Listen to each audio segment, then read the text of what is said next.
if light heavyweight doesn't have options, I think you look down at the other title fight, I think we have less options there. Valentina Shevchenko beat Caitlin Chukagian in a fairly one-sided fight, I think we can say. The performance was what it was. It was a good performance, but I think there's a clear disparity between Valentina Shevchenko and pretty much everybody else in that division. I think that's fair to say.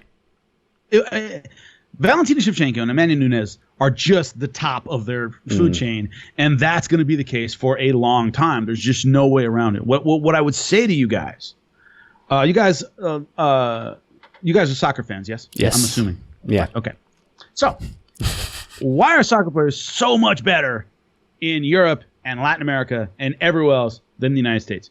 Because if you're athletic in the United States, you go into other sports. Yeah. It's just not big enough here to get the best athletes. That's a great point. You need a large pool of people to make one elite athlete. You need a lot of people playing soccer to get a Ronaldo, to get a Pelé, to get those guys. You need just a ton of soccer players to weed out that one diamond. Yeah.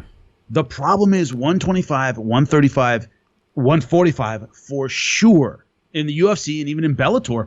They just don't have the talent pool to find another Shevchenko. If you walk into, I was with Anthony Smith yesterday on Sirius, and we were talking about it, and he's training with James Krause right now in Kansas City, and I said, if I walked in there with a 125-pound female and said she needs some sparring, who would she go with? And Anthony Smith went, they're like 2. And now if I'm a welterweight guy, I can throw a stick and hit somebody that can give me some work, right? And so the problem is that the talent pool at 25 and 35 isn't, and especially at 45, isn't big enough right now. It's going to be a long time till they produce another great fighter like that. 115, I think, is very competitive. A lot of great fighters there. But 25 and 35, it's a one-woman show in both of those divisions. Yeah. Great point. Great point. It's a little bit different in like Eastern Europe and that, where those guys are just bred differently over there. They're born into fighting in those types of countries, so you're more likely to produce someone brilliant over there. Yeah. But like America just hasn't got the pool of fighters. People end up in fighting when they have not succeeded at another sport. Yeah, really. You see so many ex-football players getting into MMA. Yeah. It's ridiculous.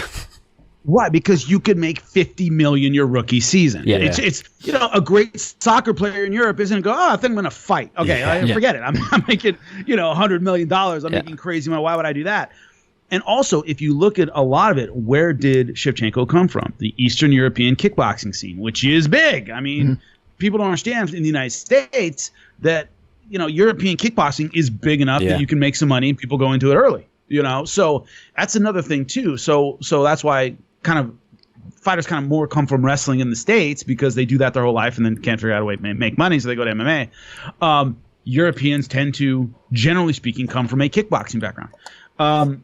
The issue is, what are you going to do in terms of could Shevchenko and Nunes fight again? Well, they already had twice. They weren't the most. They were very close, but they weren't the most entertaining fights in the world. It would be an admission that you don't have anything at 25 and 35. Does UFC really want to do that?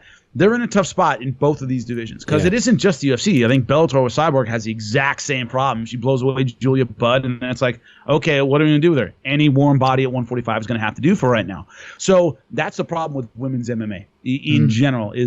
Since Gina Carano, it's been a one-woman show. Gina Carano, then it was Cyborg, then it was Ronda Rousey, right? And then it was Nunes, now Shevchenko. Now we have 2. Yeah. But it's still just a very top-heavy division. Yeah, it's going to take years.